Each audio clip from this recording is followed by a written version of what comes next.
Hello বন্ধুরা, সবাই কেমন আছেন? আশা করতেছি সকলেই ভালো আছেন। আজকে ইউটিউবে যারা নতুন ক্রিয়েটরস তাদেরকে ইউটিউবের নীতিমালা সম্পর্কে বেশ কিছু তথ্য দেওয়ার চেষ্টা করব। যে তথ্যগুলোর মাধ্যমে আপনারা ইউটিউবের সাধারণ নীতিমালা সম্পর্কে জানতে পারবেন।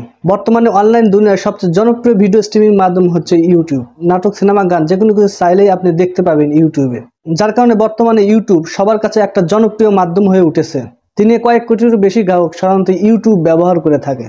ইদানিং বর্তমানে দেখা যাচ্ছে বিভিন্ন ধরনের নতুন ইউটিউবার্স যারা নতুন একটি চ্যানেল ক্রিয়েট করে তাদের চ্যানেলে বিভিন্ন ধরনের ভিডিও আপলোড করে থাকে ইউটিউবের কোনো প্রকার নীতিমালা না জেনেই। তো আজকের এই ভিডিওটি শুধুমাত্র যারা ইউটিউবে নতুন একটি চ্যানেল ক্রিয়েট করেছেন এবং সেই চ্যানেলে আপনারা ভিডিও আপলোড করতেছেন, আজকের এই ভিডিওটিতে ইউটিউবে ভিডিও আপলোডের ক্ষেত্রে বেশ কিছু নীতিমালা সম্পর্কে আপনাকে জানতে হবে, সেই বিষয় নিয়ে আলোচনা করব।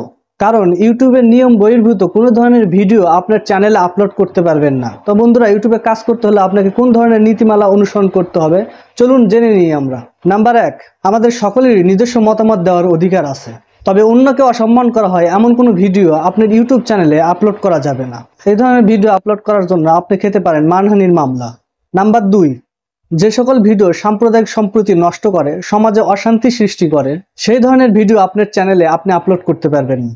নাম্বার 3, কোনো ধরনের মিথ্যা তথ্য, কারো মৃত্যুর সংবাদ অথবা কারো নিখোঁজ হওয়ার সংবাদ, এই টাইপের ভিডিও আপনার চ্যানেলে আপনি আপলোড করতে পারবেন না। কারণ এই টাইপের ভিডিও আপনি আপনার চ্যানেলে আপলোড করলে আপনি আইনি ঝামেলায় পড়তে পারেন। নাম্বার 4, ভুলেও কখনো অন্যের ভিডিও আপনার চ্যানেলে আপলোড করবেন না। এতে করে আপনার চ্যানেলে কপিরাইট ক্লেম অথবা কপিরাইট স্ট্রাইক চলে আসতে পারে। এমনকি আপনার চ্যানেলটিকেও আপনি হারাতে পারেন। একে একে আপনার চ্যানেলে যদি 3টি কপিরাইট স্ট্রাইক চলে আসে তাহলে আপনার চ্যানেলটি ডিলিট হয়ে যেতে পারে। নাম্বার 5, যে কোনো ধরনের নির্যাতন, সেক্সুয়াল, প্রাণী হত্যা এবং মানুষের মরা দেওয়া সেন্সিটিভ রক্তাক্ত বিষয়গুলো আপনার ভিডিওতে আপনি তুলে ধরতে পারবেন না। নাম্বার 6, ধর্মীয় বিষয়ে কটূক্তি, অবমাননা কিংবা বিদেশ ছড়ায় এই ধরনের কোনো কন্টেন্ট আপনার চ্যানেলে আপনি আপলোড করতে পারবেন না। এই তো হলো ইউটিউবের নীতিমালা সম্পর্কে বেশ কিছু সাধারণ ধারণা। এছাড়াও ইউটিউবের পলিসি এবং কমিউনিটি গাইডলাইন সম্পর্কে বেশ কিছু নিয়ম কানুন দেয়া আছে, যেগুলো আপনারা ইউটিউবের হেল্প সেন্টার থেকে জেনে নিতে পারবেন। ভিডিওটি যদি ভালো লেগে থাকে তাহলে অবশ্যই ভিডিওতে লাইক, কমেন্টস এবং সাবস্ক্রাইব করবেন এবং সবাইকে শেয়ার করে জানিয়ে দিবেন।